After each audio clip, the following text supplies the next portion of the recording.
Assalamualaikum warahmatullahi wabarakatuh.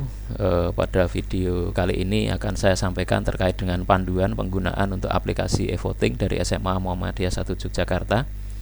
E-voting ini nantinya akan digunakan untuk memilih bakal calon wakasekur, di mana nanti Bapak Ibu guru yang sebagai pemilih, kemudian panitia sudah menentukan untuk data calon dan seterusnya. Alurnya kurang lebih seperti yang saya tampilkan di gambar. Yang pertama untuk panitia itu mengelola data calon.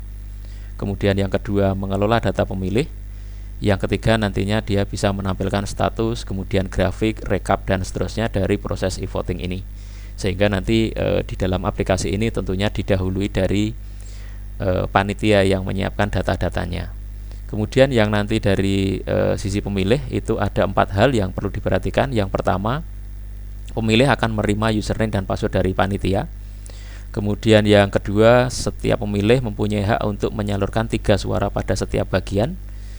Sehingga kalau dari total 5 bagian, setiap pemilih itu mempunyai 15 suara. Kemudian nomor 3, urutan pemilihan akan mempengaruhi total poin calon. Jadi contohnya pilihan ke-1 dia akan sama dengan 5 poin, pilihan kedua sama dengan 3 poin, dan pilihan ketiga sama dengan 1 poin. Ini yang perlu diperhatikan sehingga ketika pemilih menyalurkan suara, siapa yang akan dipilih pertama kali, kemudian yang kedua dan yang ketiga itu akan mempengaruhi poin bagi si calon. Ini hal yang paling penting untuk kami sampaikan. Kemudian yang keempat, pilihan tidak bisa direvisi, sehingga nanti ketika sudah melakukan pilihan tidak ada lagi menu untuk revisi. Ini untuk pendahuluan dari pengenalan aplikasi e-voting ini. Baik, selanjutnya kita akan coba login untuk sebagai admin atau sebagai panitia, di mana ini hal yang paling awal yang dilakukan oleh pengelola e-voting. Yang pertama, memasukkan data calon terlebih dahulu. Di sini ada menu untuk menambahkan data calon, berikut fotonya dan juga nama lengkap.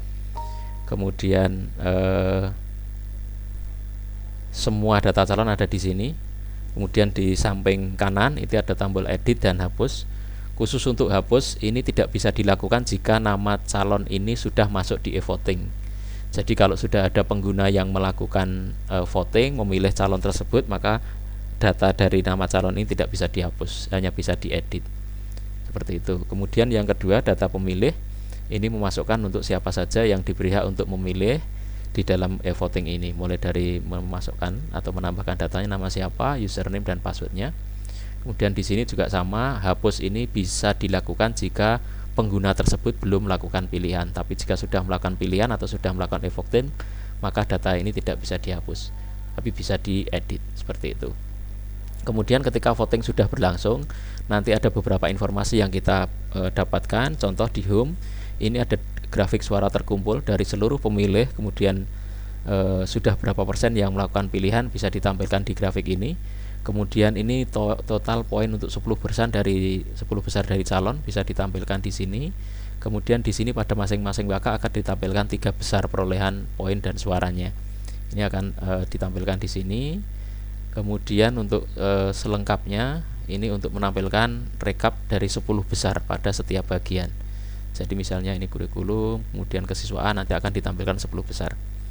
Kemudian yang lain juga bisa ditampilkan dari status pemilih. Misalnya dari masing-masing pemilih ini sudah melakukan berapa pilihan. Kemudian jika sudah maka statusnya akan hijau. Contoh ini status Marianto, ini baru 14 suara yang disalurkan sehingga masih kurang 1, maka statusnya masih kuning. Sedangkan yang 0 ini sama sekali belum melakukan pemilihan. Kemudian ini rekap nama calon, ini rekap secara keseluruhan dia mendapatkan berapa suara dan berapa total poin. Kemudian rekap per bidang seperti yang tadi sudah kita review, ini untuk per bidang. Kemudian rekap jumlah poin, ini dari masing-masing calon akan dimunculkan rekap total poinnya pada setiap bidang. Misalnya calon 1 di kurikulum berapa poin, di kesiswaan berapa poin dan seterusnya, nanti bisa ditampilkan di sini. Kemudian yang berikutnya untuk pengelolaan data panitia, ini untuk menambahkan data-data panitia yang mengelola e-voting ini. Ini yang perlu kami sampaikan. Kemudian menu terakhir yaitu keluar untuk mengakhiri kegiatan atau kepanitiaan di e-voting ini. Kemudian selanjutnya kita akan login untuk mencoba sebagai pemilih. Di sini saya menggunakan data dummy. Kita coba sebagai data dummy, kita login. Nah, ini ketika login nanti si pemilih ini akan dapat informasi bahwa kita masih punya 15 suara untuk disalurkan, di mana nama dari pemilih akan muncul di sini. Kemudian ketika akan memilih, misalnya contoh akan menentukan Waka Ismuba, maka dipilih. Nah, di sini masih ada 21 calon misalnya seperti itu. Ini bisa diklik untuk dipilih. Misalnya saya memilih calon keempat sebagai urutan pertama. Ingat, urutan pemilihan ini menentukan poin. Kemudian yang kedua misalnya nama calon ke-8, yang ketiga ini nama calon kedua. Setelah itu data calonnya akan hilang karena kita sudah menyalurkan 3 nama calon pada Waka Ismuba.